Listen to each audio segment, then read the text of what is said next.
ஆண்டவராய் இயேசு கிறிஸ்துவின் நாமத்தில் இந்த காலை வேளையிலே உங்களை சந்திப்பதில் நான் மகிழ்ச்சியாக இருக்கிறேன். பைபிள் நமக்கு நல்ல காரியங்களை போதிக்கிறது, நன்மையானவர்களை தருகிறது. ஆகையினால் இந்த காலை வேளையிலே 1 சாமுவேல் 16வது புத்தகத்துக்கு நேராக திருப்பும் பொழுது அங்கே 1வது வசனத்திலே கர்த்தர் சாமுவேலை நோக்கி என்று எழுதப்பட்டிருக்கிறது. இந்த சாமுவேல் ஒரு கர்த்தருடைய தீர்க்கதரிசி. கர்த்தர் என்ன சொல்லுகிறாரோ அதை அப்படியே செய்து முடிக்கிறவர். இந்த சாமுவேலை நோக்கி கர்த்தர் என்ன சொல்லுகிறார்? பெத்லகேம் என்னும் ஒரு ஊருக்கு போயிட்டு அங்கே ஈசா என்ற அவருடைய வீட்டுக்கு சென்று அவருடைய பிள்ளைகளில் ஒருவனை ராஜாவாக நான் தெரிந்து கொண்டேன், அவனை நீ அபிஷேகம் பண்ணு என்று எனக்காக தெரிந்து கொள், எனக்காக அபிஷேகம் பண்ணு சொல்லி அங்கே போக சொல்கிறார். சாமுவேல் அங்கே போகிறார். ஆனால் ஒருவனை தெரிந்து கொண்டேன் சொல்லி தேவன் சொல்லியிருக்கிறார். யார் அந்த ஒருவன் என்று தேவன் சொல்லவில்லை. இந்த சாமுவேல் அங்கே சென்றார். ஊர் மக்கள் அனைவரும் பார்க்கிறார்கள், என்ன காரியம் என்று கேட்கிறார்கள். உடனே சாமுவேல் நல்ல காரியம், ஆண்டவர் அனுப்பியிருக்கிறார், ஈசாய் வீடுக்கு என்னை அழைத்து கொண்டு போங்கன்னு சொல்றாரு. உடனே ஈசாய் வீட்டுக்கு போனா ஈசாயும் அங்கே நன்றாக வரவேற்று ஒரு பலி விருந்து, நல்ல விருந்து ஏற்பாடு செய்கிறார்கள். சாமுவேல் வந்த நோக்கத்தை சொல்லுகிறார். தேவன் என்னை அனுப்பியிருக்கிறார், உன் வீட்டில் உன்னுடைய மகன் ஒருவனை தேவன் அபிஷேகம் பண்ணி ராஜாவாக, தேசத்துக்கு ராஜாவாக மாற்ற தெரிந்து கொள்ள என்னை அனுப்பியிருக்கிறார் சொல்லி சொல்லுகிறார். அங்கே ஈசாய் வீட்டிலே மொத்தம் 8 பேர் இருக்கிறாங்க. 8 பிள்ளைகள் இருக்க வேண்டும். ஆனால் அங்கே 7 பிள்ளைகள் தான் இருக்கிறார்கள். 8வது மகனாகிய தாவீது, கடைசியாக இருக்கிற அந்த தாவீது 8வது மகன் ஆடு மேய்க்க சென்றிருக்கிறார். ஆனால் சாமுவேலுக்கு அது தெரியாது. ஆகையினாலே இந்த 7 பிள்ளைகள் அண்ணன்மார்கள் இருக்கிறார்கள். ஒருவனாக அங்கே வருகிறான். சாமுவேலை பார்த்து தேவன் சொல்லுகிறார், 1வது மகன் வரும் பொழுதும் 2வது மகன் வரும் பொழுதும் 3வது மகன், இப்படி 7 பேர் கடந்து போகிறார்கள். தேவன் சொல்லுகிறார், இந்த 7 பேர்ல நான் யாரையுமே என்ன செய்யல, தெரிந்து கொள்ளவில்லை. அப்பொழுது ஈசாயை பார்த்து சாமுவேல் கேட்கிறார், உன்னுடைய பிள்ளைகள் இவ்வளவுதானா என்று கேட்கும் பொழுது ஈசாய் சொல்லுகிறாரு, இல்ல 8வது கடைசியார் ஒருத்தர் இருக்கிறாரு, அவன் ஆடு மேய்த்து கொண்டிருக்கிறான்னு சொல்லி சொல்லுகிறார். உடனே சாமுவேல் என்ன சொல்றாரு, உடனே அவனை அழைச்சிட்டு வான்னு சொல்றாரு. இந்த பகுதியை நாம் பார்க்கும் பொழுது தேவன் கட்டளையிட்டபடியே இந்த சாமுவேல் பெத்லகேமுக்கு செல்கிறார். அங்கே ஒருவனை ஈசாய் வீட்டிலே தெரிந்து கொண்டேன் சொல்லுகிறாரு. யார் அந்த ஒருவன் என்று சொல்லவில்லை.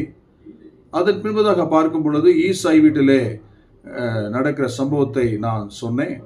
அந்த 7 பேர் இருக்கிறாங்க. ஆனா 8வது கடைசியால் தாவீது அங்க இல்லை, மறக்கப்பட்ட சூழ்நிலை. அப்பா கடைசி பிள்ளை தாவீதை மறந்து போயிட்டார். தேவன் அனுப்பின தீர்க்கதரிசி வீட்டுக்கு வந்திருக்கிறாரு. விருந்து அங்க ஆயத்தம் பண்ணப்பட்டிருக்கிறது. தேவனுடைய நல்ல காரியம், தேவன் அனுப்பின அந்த நல்ல செய்தி அங்க வந்திருக்கிறது. அங்கே ஒரு நல்ல காரியம் நடக்க போகிறது. ஒரு ராஜாவை தெரிந்து கொள்ள போகிறாங்க. அப்ப தேவனுடைய நடத்துதல் அந்த வீட்டுக்கு வந்திருக்கு. ஆனால் நல்ல செய்தியை சொல்வதற்கு இவங்க மறந்துட்டாங்க. அல்லது தாவீதையும் அந்த வீட்டில் ஒரு பிள்ளையா இருக்கிறான் என்பதை மறந்து விட்டார்கள். தகப்பன் மறந்து விட்டான். இந்த 7 அண்ணன்மார்களும் மறந்து விட்டாங்க. தாவீதுக்கு அழைப்பு இவங்க கொடுக்கல. ஆனால் தேவன் அழைப்பித்து அந்த தாவீதை தான் ஆண்டவர் ராஜாவாக அபிஷேகம் பண்ணி உயர்த்தினார். யோசித்து பாருங்கள். இன்று அநேகருடைய வாழ்க்கையில நாம் மறக்கப்பட்டிருக்கிறோம். நம்மளுடைய சுற்றத்தார் நம்மை மறந்திருக்கிறார்கள். ஏன் இங்கே சொந்த தகப்பன் தன் பிள்ளையை மறந்து போயிட்டான். சொந்த அண்ணன்மார்கள் தன்னுடைய தம்பியை மறந்து போய்விட்டார்கள் அல்லது அழைக்கவில்லை. இப்படிப்பட்ட நிலைமையில இன்னைக்கு அநேகர் வாழ்ந்து கொண்டிருக்கிறார்கள். ஆனால் கர்த்தர் ஒரு மனுஷனை முன்குறித்து விட்டார். கர்த்தர் ஒரு மனுஷனை உயர்த்த வேண்டும் என்று அவர் முடிவித்து விட்டார். கர்த்தர் ஒரு மனுஷனை தெரிந்து கொள்ள அவர் முடிவெடுத்துட்டார்னா, மனுஷங்க மறந்தாலும், சொந்தக்காரங்க மறந்தாலும், நம்மை ஒருவேளை புறக்கணித்திருந்தாலும், ஆனால் தேவன் அவர் வைத்திருக்கிற திட்டத்தை நிச்சயமாய் நிறைவேற்றுவார். இந்த தாவீதுடைய வாழ்க்கையில கர்த்தர் நிறைவேற்றினாரு. உங்களுடைய வாழ்க்கையிலும் கர்த்தர் நிறைவேற்ற போகிறார். எத்தனை பேர் இதை நம்புறீங்க? இந்த நம்பிக்கையின் வார்த்தை வருகிறது. ஆகினாலே மனிதர்கள் என்னை கைவிட்டு விட்டார்கள், மனிதர்கள் என்னை மறந்து விட்டார்கள், சொந்தக்காரர்கள் என்னை மறந்து விட்டார்கள், சுற்றத்தார் என்னை கண்டுகொள்ளவில்லை என்று இனி ஒருபோதும் கலங்காதீங்க. நேரம் வரும் பொழுது யார் மறந்தாலும், யார் உங்களை கைவிட்டாலும், யார் உங்களை நினைக்கிறாட்டியும் கர்த்தர் உங்களை நினைத்து, உங்களை அழைப்பித்து, உங்களை ஆசீர்வதித்து, எங்கே மறக்கடிக்கப்பட்டீங்களோ, எங்கே புறக்கணிக்கப்பட்டீங்களோ, எங்கே உங்களுக்கு அழைப்பு கொடுக்கப்படவில்லையோ அங்கே உங்களை ஆண்டவர் அழைத்து உயர்த்துவார். அங்கே உங்கள் தலையை நிமிர பண்ணுவார். அங்கே உங்களை ஆசீர்வதித்து உங்களை தேவனுடைய பிள்ளை என்பதை அவர் செய்வார். அவர் நிரூபித்து காட்டுவார். ஆகையினாலே கலங்காதீங்க, கவலைப்படாதீங்க. நீங்க செய்து கொண்டு வருகிற எல்லா காரியங்களையும் நன்றாய் செய்யுங்கள். உங்க வேலைகளை நன்றாய் செய்யுங்கள். உங்களுடைய படிப்பை நன்றாய் செய்யுங்க. நன்றாய் படியுங்கள். நன்றாய் உங்கள் தொழிலை செய்யுங்க. எல்லாவற்றையும் ஒழுங்கும் குணமாய் செய்து கொண்டிருங்க. உண்மையாய் செய்து கொண்டிருங்க.